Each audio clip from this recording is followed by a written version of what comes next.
Muy buenas noches, hermanos. Bienvenidos a esta nueva reunión de oración y de estudio bíblico. Qué bueno que podamos seguir compartiendo juntos en esta nueva semana y continuando con estas temáticas de los testimonios. Hoy tengo el privilegio de poder compartir con ustedes el testimonio que pues en mí compete y para iniciar quisiera que me acompañaran en oración. Señor, te damos gracias por este momento que nos das. Gracias por permitirnos conocerte, estudiar de tu palabra, Señor, y glorificarnos en tu obra. Ponemos en tus manos este tiempo, que seas tú dirigiéndolo y que seas tú hablando a cada uno de nosotros, los que estamos acá presentes, los que estamos conectados, y seas tú tocando cada uno de nuestros corazones. Dispone este tiempo en el nombre de nuestro Señor Jesucristo. Amén. Bien, amada iglesia, pues para iniciar quisiera recordar lo que pretendemos hacer cuando damos un testimonio. En realidad el testimonio, pues por definición o alguna de sus definiciones que la Real Academia expone es prueba, justificación y comprobación de la certeza o verdad de algo. Es decir, cuando doy un testimonio estoy certificando con plena seguridad de que algo es cierto. Estoy dando esa prueba y esa justificación de que algo es verdadero. Y en este caso, el testimonio pues, que pretendo exponer no es acerca de los hechos, de los acontecimientos o de los logros de alguna persona en específico, como si fuera independiente, sino todo lo contrario. Son los hechos y los acontecimientos que suceden a alguien como en realidad es, una persona dependiente. ¿Y dependiente de quién? De Cristo. Por lo tanto, el testimonio se convierte en exponer la obra que ha hecho Cristo Jesús en la vida de alguien.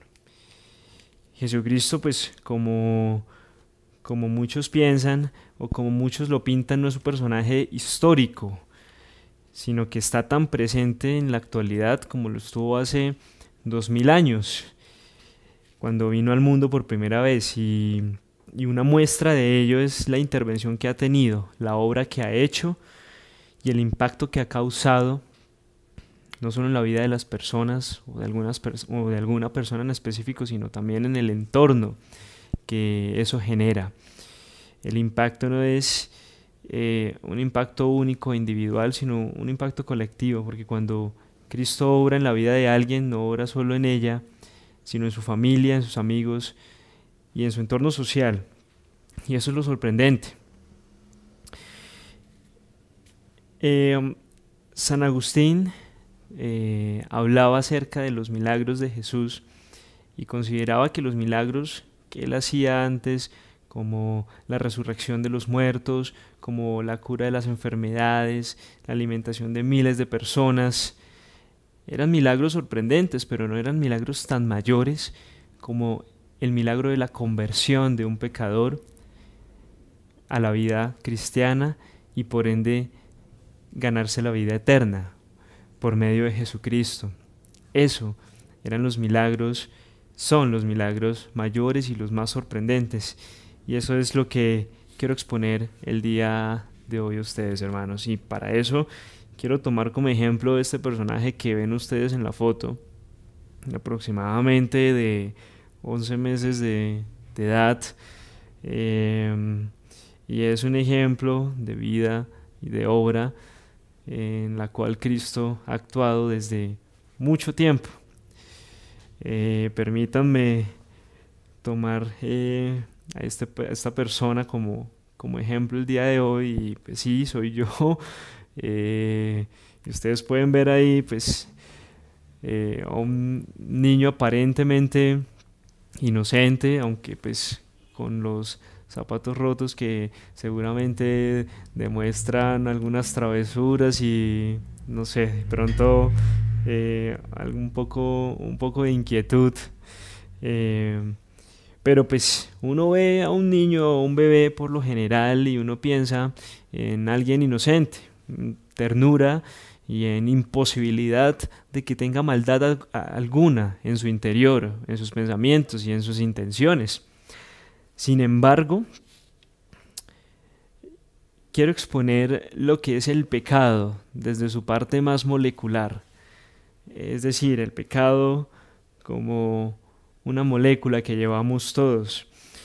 La genética prácticamente estudia cómo se transmite la herencia biológica de generación en generación mediante el ADN, que es prácticamente lo que tenemos todos los seres humanos, es el lenguaje molecular que Dios ha creado para formar a los seres vivos. Cada característica del hombre, el color de sus ojos, el color de su cabello, la forma de su cabello, el color de su piel, su altura, prácticamente todas las características físicas es la representación de sus genes que se encuentran en este ADN. Y estos son heredados de nuestros padres y ellos lo heredaron de nuestros abuelos y así sucesivamente desde los primeros humanos, los cuales eran Adán y Eva. Y como se transmite de generación en generación, todos los aproximadamente 30.000 genes que se han estimado que tiene el ADN, se transmite también una condición innata del ser humano, una característica que heredamos también desde nuestros padres Adán y Eva, y es el pecado. El pecado es como uno de estos genes, pero a diferencia de ellos, es un gen que sí se manifiesta en el 100% de todos los hombres. Es decir, desde nuestra concepción ya somos seres pecadores. Es difícil de creer esto cuando vemos imágenes de bebés como les explicaba anteriormente. Uno cómo va a pensar que pues un tierno niño pues va a ser pecador y culpable por eso, pero es una condición innata del ser humano, prácticamente desde que entró al mundo el pecado en los tiempos de Adán y Eva, y esto nos lleva a pensar que este personaje que les acabo de mostrar desde sus 11 meses de edad, bueno, desde que fue concebido, ya era un pecador porque es la condición con que el hombre viene a este mundo. ¿Y qué dice nuestro Creador, nuestro Padre Celestial acerca del pecado? ¿Qué va a pasar cuando tenemos ese gen pues, en nuestra condición de ser humano? Dice Génesis 3, capítulo 3, versículos 3, pero del fruto del árbol que está en medio del huerto, dijo Dios, no comeréis de él, ni le tocaréis, para que no muráis. Prácticamente fue la ordenanza que dio Dios a nuestros padres, Adán y Eva, en el huerto, y establecía desde el inicio de los tiempos que la desobediencia de ese mandato iba a traer como consecuencia la muerte, dice él, para que no muráis. Era el condicionante, la consecuencia que llevaría a desobedecer este mandato, lo cual hicieron ellos y por medio del cual entró la muerte, entró el pecado a la vida del hombre. Y de ahí se empezó a heredar y a transmitir de generación en generación como uno de estos genes del ADN que exponía anteriormente. Asimismo, pues más adelante en la Biblia podemos encontrar múltiples versículos que nos hablan acerca del pecado y de su relación con la muerte, como Romanos 6:23, dice Pablo en su carta, porque la paga del pecado es muerte. Entonces vemos que nuestro Padre Celestial desde un principio establece que la consecuencia directa del pecado es morir. ¿Y qué consiste la muerte? ¿O qué quiere decir la muerte? Pues en un contexto bíblico, en un contexto pues de pecado, prácticamente tiene múltiples definiciones, pues tiene definiciones que podríamos establecer o que podríamos interpretar como una palabra, y es separación. Muerte es igual a separación. Podríamos definir muchos tipos de muerte, como la muerte física, la muerte espiritual, la muerte eterna. La muerte física prácticamente es la separación del cuerpo y del alma. La muerte espiritual, la separación del hombre y de Dios. La muerte eterna es la separación eterna del ser humano y de nuestro Padre Celestial. Pero prácticamente consiste en eso, en separar, en estar pues aparte y alejados de Dios completamente cuando hablamos de una muerte espiritual. Y esa es la muerte consecuencia del pecado. Dice Romanos 5:12: por tanto, como el pecado entró en el mundo por un hombre, y por el pecado la muerte, así la muerte pasó a todos los hombres, por cuanto todos pecaron. Un versículo que resume, explica muy bien todo lo que pues, acabamos de hablar acerca de la muerte que vino a través del pecado y cómo así pasó por todas las generaciones hasta el día de hoy. Y con esto se podría decir que desde que nací estoy condenado a la muerte porque soy un ser pecador, y eso es lo que en mí respecta. Desde pues mis primeros días, desde mis primeros tiempos, pues era un ser que necesitaba algo para no morir y ser separado de Dios eternamente. Necesito prácticamente pagar esa deuda que es la muerte, y necesariamente tiene que haber ese pago con una muerte, porque es lo que el pecado demanda. Pero una muerte o sacrificio que también demanda perfección, es decir, salvarme de la separación eterna de Dios no es un asunto cualquiera. Significa vivir toda una eternidad a su lado.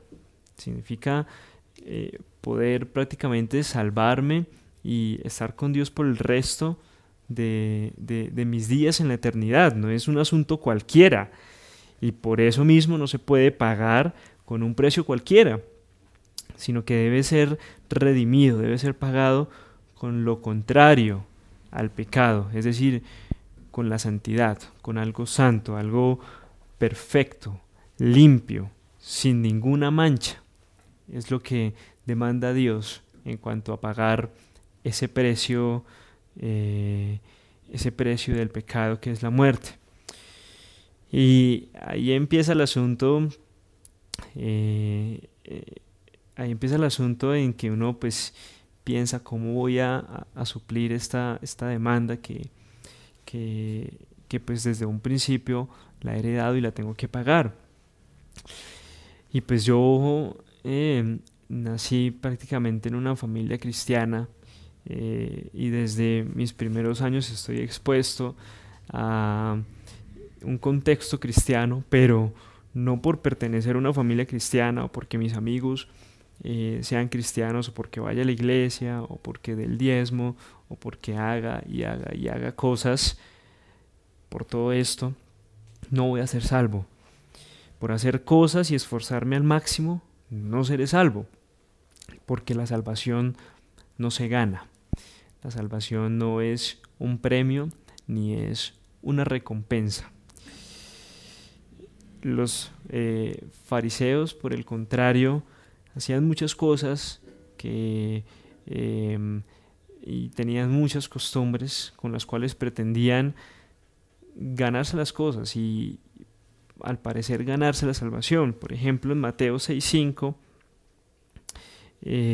Jesús en su discurso del momento decía: cuando ores, no seas como los hipócritas, porque ellos aman el orar en pie en las sinagogas y en las esquinas de las calles para ser vistos por los hombres, para ser vistos de los hombres.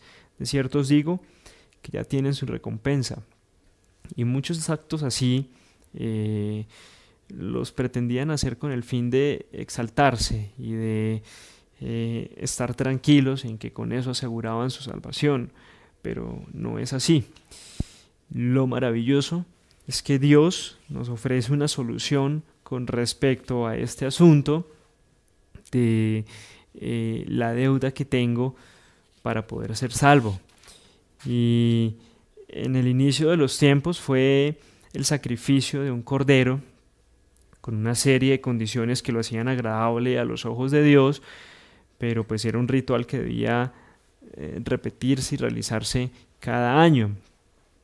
Posteriormente, Dios decide realizar un sacrificio que se hacía una sola vez y para siempre y para la eternidad. No se tenía que repetir cada año. Y esto lo hace enviando su único Hijo, su unigénito, nuestro Señor Jesucristo, el ser perfecto, sin pecado, sin mancha alguna, a morir en una cruz y saldar esa deuda, redimir, pagar esa deuda de todos nosotros, los pecadores, con el fin de darnos la salvación. ¿Y eso por qué lo hace nuestro Dios, nuestro Creador? Porque nos lo ganamos o lo merecíamos, de pronto hicimos algo para eso. Pues claramente, como lo mencionaba anteriormente, no, nosotros no podemos ganar la salvación, es algo que viene por gracia de Dios y por su misericordia, las cuales son muestras de su inmenso amor. Gracia porque nos da algo que no nos lo merecemos prácticamente, la salvación, y su misericordia porque no nos hace pagar eso que sí tenemos que pagar, que es la muerte, es morir. Dice Isaías 53:7: angustiado él y afligido no abrió su boca, como un cordero fue llevado al matadero, y como oveja delante de sus trasquiladores, enmudeció y no abrió su boca. Un ejemplo de cómo Jesús obedeció el mandato de su Padre Celestial de venir a morir como un cordero perfecto y sin mancha. Prácticamente, como dice 2 Corintios 5:21, al que no conoció pecado, refiriéndose a Jesucristo, por nosotros lo hizo pecado, para que nosotros fuésemos hecho justicia de Dios en él. Y hermanos, es la noticia más maravillosa que nosotros podemos recibir, que nosotros podemos conocer y también que nosotros podemos dar y que nosotros podemos exponer. Prácticamente es un regalo de Dios, no es algo que lo merecemos. Pero para esto hay que aceptarlo como nuestro Salvador, como dice la segunda parte de Juan 3:16, para que todo aquel que en Él crea no se pierda, sino que tenga vida eterna. Y todo esto lo comprendí personalmente, pues puedo asegurar que lo comprendí desde muy niño, desde tiempos pues muy tempranos en mi vida. Pero pues en mi niñez, rodeado de una educación y una crianza cristiana, muchas cosas se convierten en hábitos e incluso en tradición. Ir a la iglesia, orar, relacionarme con mis amigos de la congregación, leer la Biblia y conocer todas sus historias, son cosas que se convirtieron en hábitos desde tiempos muy tempranos, y luego me di cuenta que eso puede ser un riesgo. En mi caso personal fue un riesgo de llegar a practicar el cristianismo, a ejercer costumbres cristianas sin premeditar en ellas, sin ser consciente en realidad de lo que estaba haciendo. Y era un riesgo ¿a qué? ¿O a qué me refiero con que pues, se puede volver o convertir en un riesgo? Es prácticamente el riesgo de vivir, o mejor dicho, de no vivir una verdadera cristiandad. Hacer cosas por hacerlas, o a creer que por eso, por todas estas costumbres y todas estas tradiciones, o por comprender lo que es el mensaje de la salvación y estar enrollado en un contexto cristiano, pues tengo la salvación asegurada. Y ese riesgo es inminente cuando nos dejamos llevar y no premeditamos en cada cosa y cada acción que nosotros hacemos. Y pues es un asunto que pues en mis años de niñez y de adolescencia pues yo pensaba seguramente, y se convirtieron en muchas costumbres para mí, ir a la iglesia y estar envuelto en toda esta vida cristiana, por decirlo de alguna forma. Pero después, cuando llegaron los años de juventud más avanzada, y de terminar el colegio y de iniciar la universidad, pues fue un golpe bastante fuerte cuando ya me veía enfrentado a muchos asuntos que tambaleaban la vida cristiana que pues aparentemente yo llevaba, o que me hicieron reflexionar mucho más en esto. Y desde entonces un versículo pues me impactó mucho y me dio, por decirlo así, un jalón de orejas, y era Proverbios 3:5. Proverbios capítulo 3, versículo 5 dice: fíate de Jehová de todo tu corazón y no te apoyes en tu propia prudencia. Muchas veces pensé que por hacer este tipo de cosas pues no iba a tener el riesgo de descarrilarme del camino que llevaba o de la vida cristiana por la cual me educaron. Eh, Pretendía y me enorgullecía esa seguridad de que siempre iba a estar bajo bajo la protección, o no iba a tener el riesgo de desviarme, pero apoyarme en esa propia prudencia, apoyarme en mis propios esfuerzos, pues me llevó muchas veces a tener que bajar la cabeza y acercarme a Dios como Él en verdad lo demanda, relacionarme con nuestro Señor Jesucristo como Él en verdad nos lo pide, una relación sincera y una relación íntima con Él.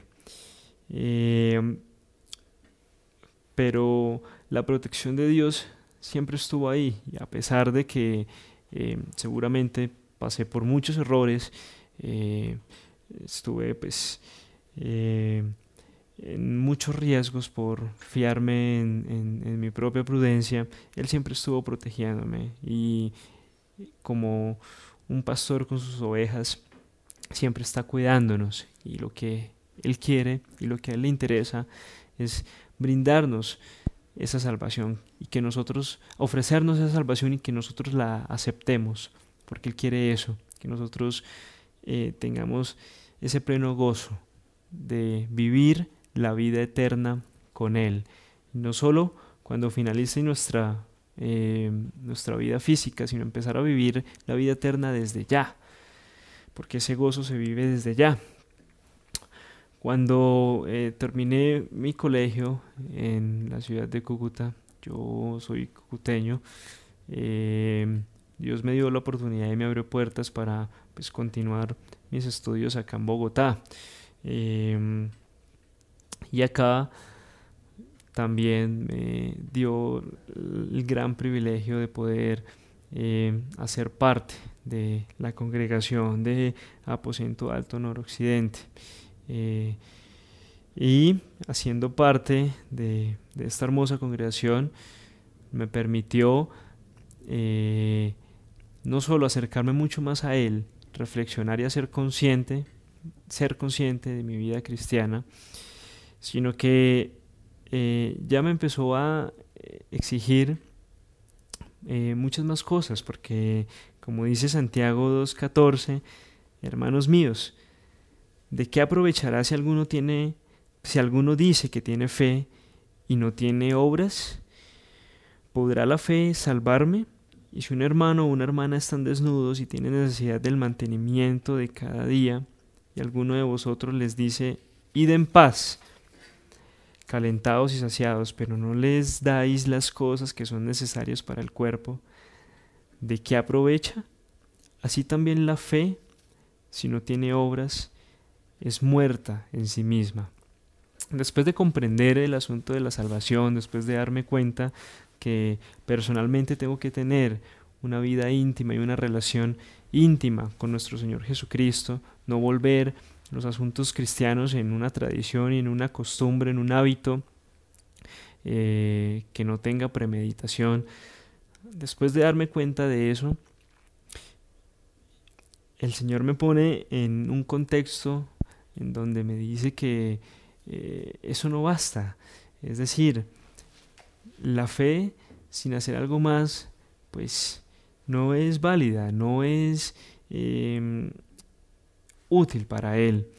Y me da también la oportunidad de empezarle a servir, pues, en muchos ministerios acá en nuestra congregación. He podido estar en el ministerio de Ujieres, ministerio de música, y pues en algunas enseñanzas que me ha permitido exponer, o más bien en la cual me ha utilizado. Y es un asunto también importante que quisiera compartirles acerca de las oportunidades que Dios le brinda a uno para poder ser útil como una herramienta para Él. Creo que todos tenemos esas opciones y esas oportunidades que Él nos va mostrando, y muchas veces cometía el gran error de evitarlas o de ser un poco, de evadir un poco esos asuntos, pero Él también me ha permitido darme cuenta que eso es para glorificarlo a Él, y es la forma en que Él se siente alabado, y que por medio de eso también nos da el gozo y la plena confianza de que le estamos sirviendo. Y eso es lo más maravilloso que podemos hacer. Hoy en día continúo estudiando acá en la ciudad de Bogotá. Ya estoy pues terminando mis estudios en la universidad. He pasado por muchas pruebas y asuntos que me ha tocado depender demasiado de Él para poder continuarle sirviendo por medio de lo que hago, que es trabajar y ayudar a las personas en cuanto a su salud. Pues un asunto bastante complicado muchas veces, pero que creo que es indispensable la ayuda de nuestro Señor para hacerlo de la forma correcta, como Él lo demanda. Lucho día a día por no despegarme, no desconectarme de esa relación íntima con Él. Lucho día a día por no dejarme llevar por el trabajo, por los estudios, sino por el contrario, aprovechar todas esas oportunidades siempre para exponerlo a Él a través de mi vida, y creo que es lo más maravilloso que me ha permitido realizar. Pido que, bueno, aprovecho esta oportunidad también para pedirles mucha oración y que me tengan en cuenta para pues en sus oraciones, para continuar siendo pues un siervo fiel de nuestro Señor, y que sea Él utilizándome en todos los asuntos que tenga destinados para eso. Y les hago una invitación también para que con todas las oportunidades que Dios les ha podido brindar, tengamos siempre en la mente dar ese testimonio de la obra de Cristo en nuestras vidas, exponer con certeza, como inicialmente